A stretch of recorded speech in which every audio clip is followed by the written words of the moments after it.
Well, you're watching Business Edge on News Central Television, and for now we will pause the discussion around South Africa's national health insurance scheme. That is, of course, the South African government is trying to bring that on board, but there have been questions around financing. So we'll just pin that for now and talk about Kenya. Of course, we understand that the government has announced plans to merge 35 state-owned enterprises, or parastatals, as some people would call it, in a bid to streamline operation, boost efficiency, and reduce costs. Now, this move comes as part of a wider public sector reform initiative aimed at fiscal consolidation.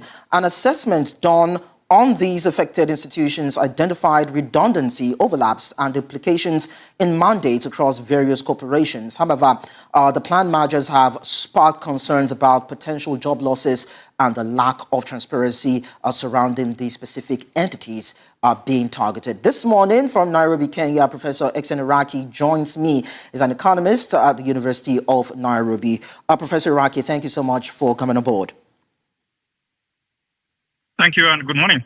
Professor Iraki, tell us, why did it take so long for the government to come to this initiative to actually bring it to bed? Some people feel it should have done that a long time ago. I can tell you for free, during Uhuru Kenyatta's era, the 10 years, he tried to do the same, but he never succeeded. Because anytime you merge parastatals, anytime you merge state-owned organization, you are talking of job losses. And some of those jobs are given to people who are affiliated to the ruling party. So it is politics that has stopped that restructuring. And even now, as restructuring goes on, you can be sure there will be some complaints that some people are going to lose jobs. So politics sometimes takes a greater precedence compared with economics. No other reason why the restructuring has not taken place. It makes economic sense, but not political sense. We see that these mergers are meant to optimize services, reduce the cost of governance, and ensure adequate use of resources. But before now, these corporations were established to handle specific tasks. So let's dwell more on that now. Why did they fail and become liabilities, and how did roles become duplicated? I think one of the thinking in the country has been that some of those entities, some of those organizations, were made because of political expediency, not economic expediency. So we had more and more organizations, and some of them were duplicating each other's job. And because they were not formed to do certain specific things, and their roles were duplicated, some firms were waiting for them to produce what they were mandated to do. So it is because of that political issue that they did not do what they were supposed to do. And the other big reason is when they did not perform as expected, the government was always giving some help. The government was giving some money. So if they made losses, the government brought some aid. So there was no incentive for them to perform. If you did not perform in the private sector, we let you go bankrupt. But in the public sector, you get aid. And that makes a lot of organizations stay on despite not performing. All right. Professor Iraki, we may need to be a little bit more specific now. And we'll look at the different areas or sectors been affected by this possible merger. Now, some of the recommendations include the merging of the Exports or Processing Zones Authority and the Special Economic Zones Authority. Now, talk to us about what environment that will create for both local and global investors, because earlier on we talked about incentives and enablement that have been deprived for some of these parastatals. So now that there's going to be some sort of restructuring, do you think it will make any difference for their spaces? The thinking was that if there's no duplication of roles, if you give all those functions one of organization, it will be more focused to get money, to get more support. So if you look at export processing zone and the special economic zone, they do the same one. They are all about helping Kenya become a net exporter. So they use a lot of money, but they duplicate jobs. So the thinking is that if you put them together, they will be more economical, they will be more efficient, and we are going to get results. And that's not just for the two organizations, even for very many organizations. I know some jobs will be lost, but the efficiency and the focus that will result will probably make them more effective and do the work they were supposed to have done for the country.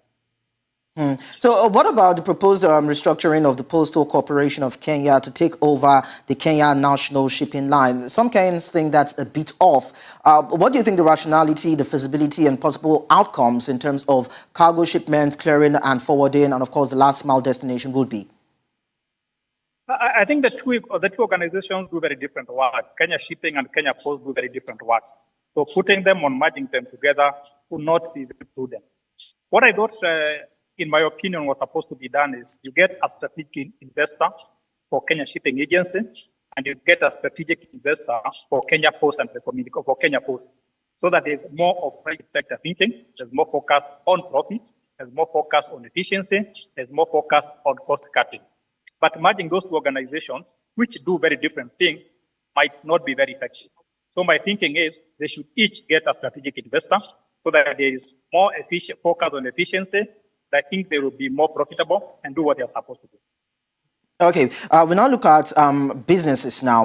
What has funding like been for MSMEs in the country? Because we hear that the Youth Enterprise Development Fund and the Women Enterprise Fund will also be harmonized. So will this improve the accessibility and affordability of funds to the youths, women, and people living with disabilities within that ecosystem? That's an interesting question, because Kenyans are always asking, why do we have so many funds doing the same thing? Women Development Fund, Youth Development Fund. They all are aimed at catalyzing entrepreneurship in Kenya. So in my opinion, I support that merger so that even an entrepreneur, it doesn't matter whether you are youth, whether you are a woman, whether you have disability, all you need to bring is an idea. So I think if they are merged, there will be more efficiency. Because what has been happening now is there are three organizations, and I can go and get money from one, get money from the other, and there's read for money.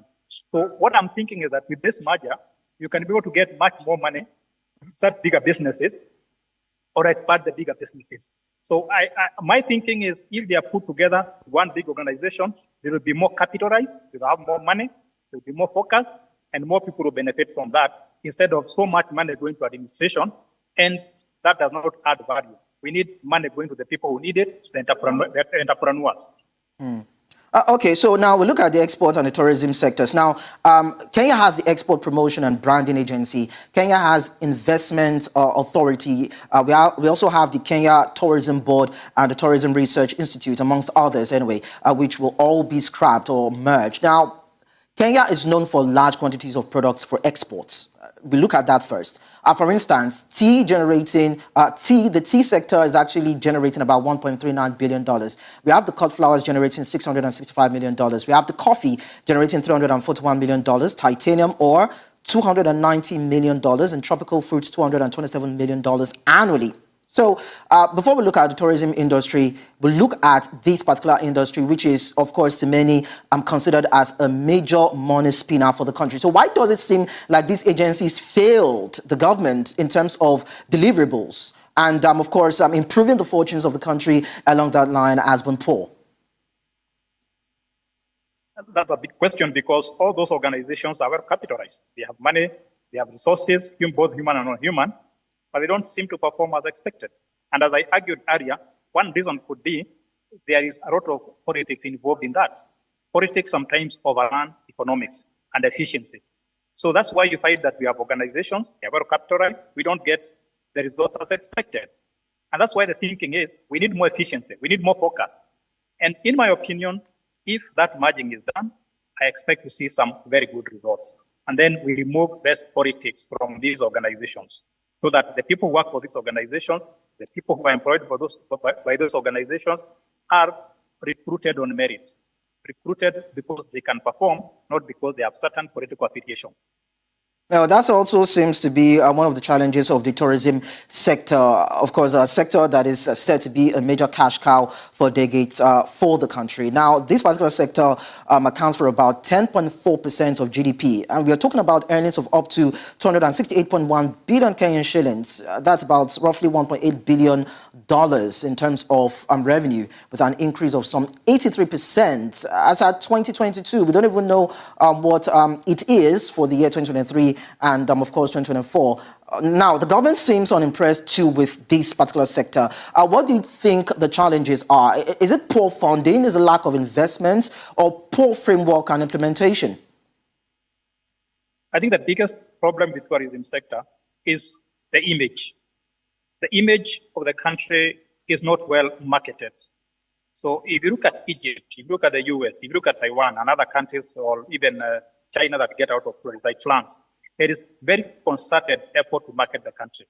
But if you look at what comes from Africa, is usually given by the Western media, a phrase that is plagued with chaos, is plagued with anarchy, that is plagued with famine. So what we need to do is to market Kenya in a better way. The way Egyptians have been able to market their pyramids, the way countries like Peru have been able to market Machu Picchu. But traditionally, we have seen tourism as about the big five, coming for the safaris.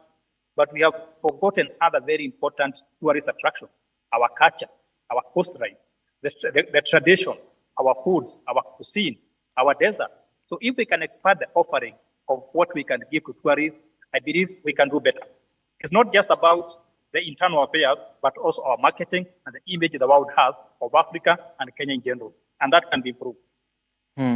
Okay, so we will also consider the agri sector now before we coast home. Now, we hear of the possibility of the Agricultural Finance Corporation and the Commodities Fund being replaced with a well-resourced fund to enhance access to affordable credits by farmers. So how bad is it right now for the agri industry in areas of food production, food security, and of course, access to investments too?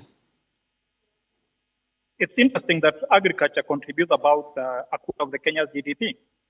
But if you go to banks, you go to financial institutions, they don't give as much money to agriculture in terms of credit because it is seen as a very risky area. So if we can merge we can merge Agricultural Finance Corporation and Commodity Fund so that they are more capitalized, I think that would be good for agriculture. It's an area that needs a lot of investment, but it's an area that a lot of people avoid because they perceive a lot of risks. During the colonial era, we had land at the agricultural bank, and a lot of money used to go to the farmers. And I think it's a time we go back to that era where we see agriculture as important, as a strategic, and worth the funding. So I think that's a step in the right direction, and we hope more funds will be put in that area, and more people, particularly the young people, will be able to access that money and catalyze the growth of agricultural sector and related industries. Professor Xen Iraki, thank you so much for talking to us at this time. We also hope that the government will be able to look at these areas critically and see how benefits can be optimized for it. And of course, these parastatals that will be merged. And of course, there's also another issue around job losses. Maybe we'll consider that some other time. A lot of Kenyans are worried if they will be losing their jobs or if they will be harmonized in these, of course, in these institutions. Thank you so much for your time. Enjoy your day.